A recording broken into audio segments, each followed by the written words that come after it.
Hi friends, ನಮಸ್ಕಾರ. ಎಲ್ಲರೂ ಹೇಗಿದ್ದೀರಾ? ನಾನು ಚೆನ್ನಾಗಿದ್ದೀನಿ, ನೀವು ಚೆನ್ನಾಗಿದ್ದೀರಾ ಅಂತ ಅಂದ್ಕೊಂಡಿದ್ದೀನಿ. ಫ್ರೆಂಡ್ಸ್, ನಾನು ನಿಮ್ಮೆಲ್ಲರಿಗಾಗಿ ಇವತ್ತು ಕಷಾಯನ ನಾನು ನಿಮ್ಮ ಜೊತೆ ಶೇರ್ ಮಾಡ್ಕೊತಾ ಇದ್ದೀನಿ.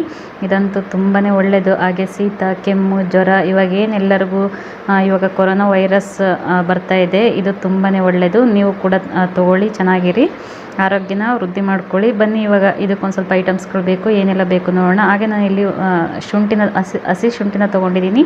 ಹಾಗೆ ಒಂದು 5ರಿಂದ 6 ಕಾಳುಮೆಣಸು, ಹಾಗೆ ಒಂದು 4 ಲವಂಗ ಮತ್ತು 2 ಪೀಸಷ್ಟು ಚಕ್ಕೆ, ಹಾಗೆ ಒಂದು ಬೆಲ್ಲ ತೊಗೊಂಡಿದ್ದೀನಿ ಸ್ವಲ್ಪ, ಮತ್ತು ಒಂದು ಅರ್ಧ ಸ್ಪೂನಷ್ಟು ನಾನಿಲ್ಲಿ ನಿಂಬೆ ರಸ, ಹಾಗೆ ಅರಿಶಿನ. ಬನ್ನಿ ಇವಾಗ ಇದನ್ನ ಸ್ವಲ್ಪ ಪುಡಿ ಮಾಡ್ಕೋಬೇಕು. ನೀವು ಬೇಕಿದ್ದರೆ ಜಾಸ್ತಿ ಪುಡಿ ಮಾಡೋದಿದ್ದರೆ ನೀವು ಮಿಕ್ಸಿ ಜಾರ್ನಲ್ಲಿ ಪುಡಿ ಮಾಡಿ ಇಟ್ಕೊಳ್ಬೋದು. ಪುಡಿ ಮಾಡಿ ಇಟ್ಕೊಂಡು ನಿಮಗೆ ಯಾವಾಗ ಬೇಕು ಕಷಾಯ ಯಾವಾಗ ಮಾಡಿ ಕುಡಿಬೋದು. ಈ ಥರ ಪುಡಿಗಳನ್ನ ಮಾಡಿ ಇಟ್ಕೊಂಡ್ರೆ ನೀವು, ನನ್ನ ಹತ್ರ ಖಾಲಿ ಆಗಿತ್ತು ಹಾಗಾಗಿ ನಿಮಗೆ ಸ್ವಲ್ಪ ನಾನು ತೋರಿಸ್ತಾ ಇದ್ದೀನಿ. ಸ್ವಲ್ಪ ಒಂದು ಅರ್ಧ ಪುಡಿ ಮಾಡಿಕೊಂಡ್ರೆ ಸಾಕು. ನೀವು ಬೇಕಾದರೆ ಎಲ್ಲ ಒಂದೊಂದು ಸ್ಪೂನಷ್ಟು ಹಾಕ್ಕೊಂಡು ಪುಡಿ ಮಾಡಿ ಇಟ್ಕೋಬೋದು. ಮಿಕ್ಸಿ ಜಾರ್ನಲ್ಲಿ ಪುಡಿ ಮಾಡಿ ಇಟ್ಕೊಂಡ್ರೆ ನಾವು ಯಾವಾಗ ಕಷಾಯ ಮಾಡ್ತೀವಿ ಆವಾಗ ಈ ಥರ ಯೂಸ್ ಮಾಡ್ಕೊಳ್ಬೋದು. ನೋಡಿ, ಇಷ್ಟಿಷ್ಟು ಪುಡಿ ಆದರೆ ಸಾಕು. ಇವಾಗ ಇದನ್ನ ಒಂದು ಪ್ಲೇಟಿಗೆ ನಾನು ಈಗ ಇಲ್ಲಿ ಚಕ್ಕೆನ ಹಾಕ್ತಾಯಿದ್ದೀನಿ. ಒಂದು 2 ಪೀಸಷ್ಟು ಚಕ್ಕೆನ ಹಾಕ್ತಾಯಿದ್ದೀನಿ.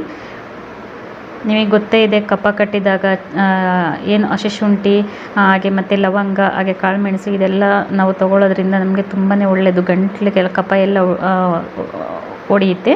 ನೋಡಿ, ಇವಾಗ ನಾನೊಂದು ಪ್ಲೇಟಿಗೆ ಹಾಕ್ಕೊಳ್ತಾ ಇದ್ದೀನಿ. ಇದನ್ನ ಅದು ಪುಡಿ ಮಾಡ್ಕೊಂಡಿದ್ದಾಗಿದೆ. ನಾನಿಲ್ಲಿ ಹಸಿ ಶುಂಠಿನ ಸ್ವಲ್ಪ ಜಜ್ಕೊಳ್ತಾ ಇದ್ದೀನಿ.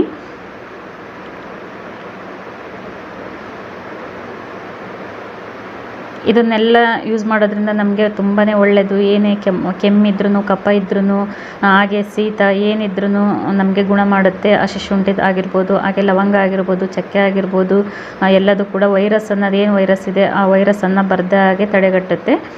ಅಂದರೆ ಕೊಲ್ಲೋ ಶಕ್ತಿ ಕೂಡ ಇದೆ. ನೋಡಿ, ಶುಂಠಿನ ನಾನು ಜಜ್ಕೊಂಡಿದ್ದಾಗಿದೆ. ನಾನು ಇವಾಗ ಇಲ್ಲಿ ನೀರನ್ನು ಇಡ್ತಾ ಇದ್ದೀನಿ ಕುದಿಲಿಕ್ಕೆ. ನಾನಿಲ್ಲಿ 2 ಕಪ್ ನೀರನ್ನು ತೊಗೊಂಡಿದ್ದೀನಿ. ಈ 2 ಕಪ್ ನೀರು 1 ಕಪ್ ಆಗುವಷ್ಟು ನಾವಿಲ್ಲಿ ಕುದಿಸ್ಕೋಬೇಕು.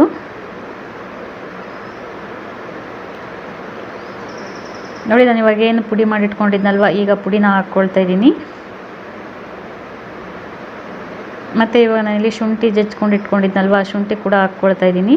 ನಮ್ಗೆ ಶುಂಠಿ ಅಂತೂ ತುಂಬಾ ಒಳ್ಳೆಯದು. ನೀವು ಅಡುಗೆ ಮಾಡುವಾಗ ಶುಂಠಿನ ಜಾಸ್ತಿ ಯೂಸ್ ಮಾಡಿ, ತುಂಬಾ ಒಳ್ಳೆಯದು ನಮ್ಮ ಆರೋಗ್ಯಕ್ಕೆ.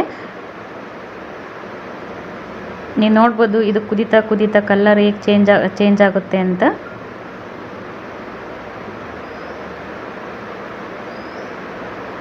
ಇದು ಸುಮಾರು ಒಂದು 10 ನಿಮಿಷ ಕುದಿಸ್ಕೊಂಡ್ರೆ ಸಾಕು. 10 ನಿಮಿಷ ಲೋ ಫ್ಲೇಮಲ್ಲೇ 10 ನಿಮಿಷ ಕುದಿಸ್ಕೊಂಡ್ರೆ ನಮಗೆ ಚೆನ್ನಾಗಿ ಕಷಾಯ ರೆಡಿ ಆಗುತ್ತೆ. ಚೆನ್ನಾಗಿ ಕುದ್ದಿರುತ್ತೆ ಎಲ್ಲ. ನೀವು ನೋಡ್ಬೋದು ಕಲರ್ ಹೇಗೆ ಚೇಂಜ್ ಆಗ್ತಾಯಿದೆ ನೋಡ್ಬೋದು.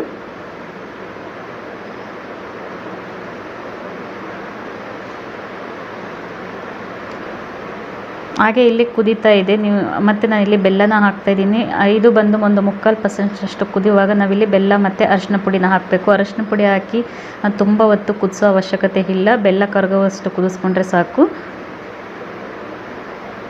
ಬೆಲ್ಲ ಬೇಕಾದರೆ ನೀವು ಬೇಕಿದ್ರೆ ಹಾಕ್ಬೋದು, ಇಲ್ಲಾಂದರೆ ಸ್ಕಿಪ್ ಮಾಡ್ಬೋದು. ಯಾಕಂದರೆ ಒಬ್ಬರು ಖಾರ ಆಗಿರುತ್ತೆ, ಅಂದರೆ ಕಾಳುಮೆಣಸು ಎಲ್ಲ ಹಾಕಿರೋದ್ರಿಂದ ಖಾರ ಇರುತ್ತೆ. ಹಾಗಾಗಿ ಮತ್ತು ಶುಂಠಿ ಹಾಕಿರೋದ್ರಿಂದ ಒಬ್ಬರಿಗೆ ಹೀಟ್ ಆಗುತ್ತೆ. ಹಾಗಾಗಿ ನಾವು ಬೆಲ್ಲನ ಹಾಕ್ತಾಯಿದ್ದೀನಿ. ಅರಿಶಿನ ಎಲ್ಲರಿಗೂ ಗೊತ್ತೇ ಇದೆ. ಅರಿಶಿನ ಆ್ಯಂಟಿ ಬ್ಯಾಕ್ಟೀರಿಯಾ ಕೊಲ್ಲುವಂಥ ಶಕ್ತಿ ಇದೆ ಅರಿಶಿನಕ್ಕೆ. ಅಂದರೆ ವೈರಸನ್ನು ಕೊಲ್ಲೋ ಶಕ್ತಿ ಇದೆ. ಹಾಗಾಗಿ ಅರಿಶಿನೂ ಕೂಡ ಯೂಸ್ ಮಾಡ್ಬೋದು. ಮತ್ತು ನೀವು ಪ್ರತಿದಿನ ರಾತ್ರಿ ಹಾಲಿಗೆ ಸ್ವಲ್ಪ ಅರಿಶಿನ ಹಾಕಿ ಕುಡೀರಿ, ಇನ್ನೂ ಕೂಡ ತುಂಬಾ ಒಳ್ಳೆಯದು. ಯಾರಿಗೆಲ್ಲ ಕೆಮ್ಮಿದೆ, ಅಲರ್ಜಿ ಇದೆ, ಕುಡಿಬೋದು ನೀವು.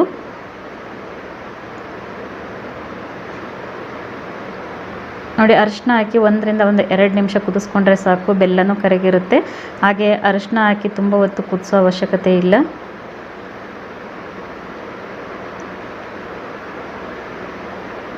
ಮತ್ತು ನಾನು ಇದನ್ನು ದಿನ ರಾತ್ರಿ ತೊಗೊತೀನಿ. ನಾನು ಎರಡು ಟೈಮ್ ತೊಗೊತೀನಿ. ಬೆಳಗ್ಗೆ ಇನ್ನೊಂದು ಕಷಾಯ ತೊಗೊತೀನಿ. ಅದು ನಾನು ನಿಮ್ಮ ಜೊತೆ ಶೇರ್ ಮಾಡ್ಕೊಳ್ತೀನಿ. ನೋಡಿ, ಇವಾಗ ಸ್ಟವ್ ಆಫ್ ಮಾಡಿದ್ದೀನಿ. ಇವಾಗ ನಾನೀಗ ಒಂದು ಗ್ಲಾಸಿಗೆ ನಾನು ಸರ್ವ್ ಮಾಡ್ಕೊಳ್ತೀನಿ.